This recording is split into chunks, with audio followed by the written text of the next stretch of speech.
Hey guys, welcome back to a new build video. If you guys are looking for the best Warlock build in the game, this is a build by far. Now I've soloed many mythic missions with this thing, and trust me, there's nothing that comes close to just putting it on and being able to use it really simply, and it's one of the best survivability builds in the game, if not the best.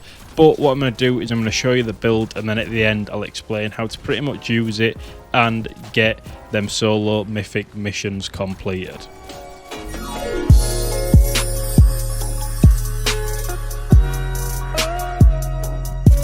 Right, so for today's build guys, you're going to want to be on Dawnblade using Song of Flame. Now the reason for this is it's definitely the best at clearing super, and to be honest I think it is performing a lot better than the others, especially in PV at the minute. Well, the Radiance used to be good, but I think Song of Flame does edge it in this season. Just being able to sort of do that much damage with a super and keep your Radiant and Solar Scorching going. So that's why we're using that. For your abilities, we're going to run Healing Rift, Burst Glide, Celestial Fire and Fusion Grenade. Then for your aspects, what we are running is Touch of Flame, so that our solar grenades obviously explode twice because we're using Fusion. But if you're using any other grenades, it's going to help as well. And then for today's build, definitely have the Helion on. Activate your class ability to summon a Solar Mortar. This thing absolutely melts, especially in Mythic. It's going to help you throughout pretty much anything you're doing, especially because we're going to be getting our class popping our Rift pretty much non-stop in today's build, so it's going to be really helpful in those end game activities. Then for your fragments, we have Ember of Benevolence, Ember of Solace, Ember of Ashes and Ember of Singeing, just to make that Scorching and Radiant a lot more effective. Plus our grenade, applying Restoration Cure or Radiant to allies, increase grenade melee and class ability regeneration. So we're just going to be getting our class ability back super quickly. Now, a weapon I really like in this build is the Coal Sidearm. Now, I do have Beacon Rounds Hatchling, so it's a decent roll, but trust me, this thing paired with this build and the artifact mods really works well. If you don't have this, you can use anything else, like a Strand weapon should work really well as well. So anything Strand will work. Then for the Scout Rifle, you're definitely going to want to use the Polaris Lance. It's probably up there with the best weapons in Edge of Fate, especially with the solar burn and the sort of solar builds you guys are going to need. So as you can see, precision hits return the ammo to the mag, landing for precision hits loads a delayed solar explosive round, and to be honest, it deals a lot of damage for a primary.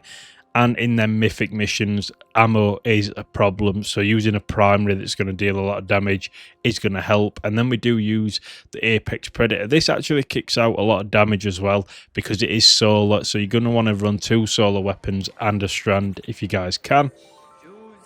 Then for the artifact mods, it doesn't really matter over the overloads and that at the minute, but these right here, Flame, Fibre and Freeze, Diviner's Discount, Fever and Chill, Reciprocal Draw and Shoulder to Shoulder, Cauterized Darkness, Threaded Blast, Radiant Shrapnel and Shield Crush. These are all going to synergize well with today's build using the solar weapons, Scouts, Sidearms, Strand. It all interlinks into one. Now, stats wise, I've said this on many builds in my previous, I haven't upgraded my new armor yet because I'm waiting to get those high tier armors. But if you guys want the best, what I would suggest is getting your class to 100 with this build at least, just so that we can get that overshield when you use your class ability. But it's not needed. I've never run it yet, but it would just help. Definitely have your health high, especially if you're doing mythic missions with this. And then to be honest, I would say go for weapons, just so that we can deal a lot more damage as well with our primary and all our weapons in general. So for me, I'd run class, health and weapons for today's build. Starting off with the mods, we do run a weapons mod for the helmet, harmonic siphon, dynamo and heavy ammo finder. Then we have a weapons mod, bolstering detonation, impact induction and firepower.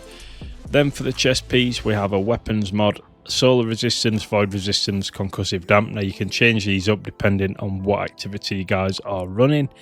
And what makes this build insane is the Prometheum Spur. Now this recently got changed, so the mods we have on are a minor weapons mod, solar weapon surge triple. This deals some crazy damage as well. If you guys run this, you'll see the difference in the gameplay. If you guys take this off, just look how much more damage it does, trust me. Then for the obviously exotic perk, while a solar super is equipped, weapon final blows grant class ability energy. Defeating targets with your weapon while standing in a healing rift creates a pulse that grants radiant to you and nearby allies, and empowering rift instead grants cure to you and nearby allies. So you can change it up if you're using healing rift or if you are using empowering rifts. For me, I prefer healing rifts in mythic. It's just going to help you survive longer, and then it's going to give you radiant to deal more damage. But you can obviously use empowering if you want to try the cure. They both work really well, and they're both really good, especially when you pair it with the helium that I said to put on earlier, as you'll see in the gameplay later on. For your bond, we have a health mod, a grenade forge, a bomber, a powerful attraction, and a time dilation. But that is the build summed up.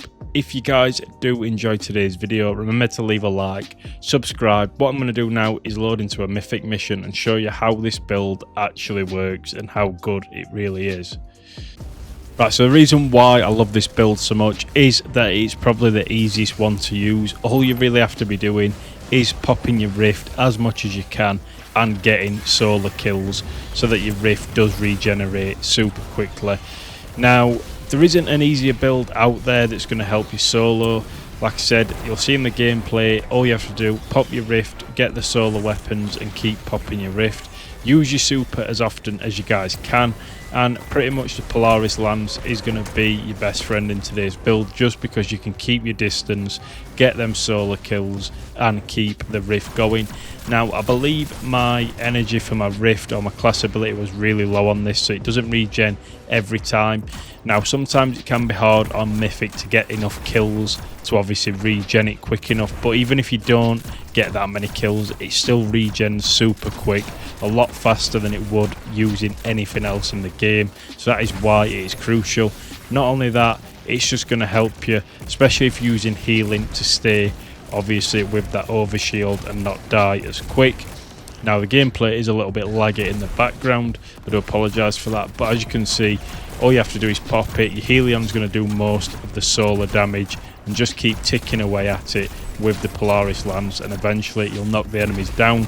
Like I said, mythics are super hard, they're 50 power under, so this build, if you're not running a mythic, is just going to be incredible because you can get them solar kills super quickly. So what I'll do is I'll show you some from mythic and then some from normal gameplay, and you'll see how good the build actually works in both sort of game modes.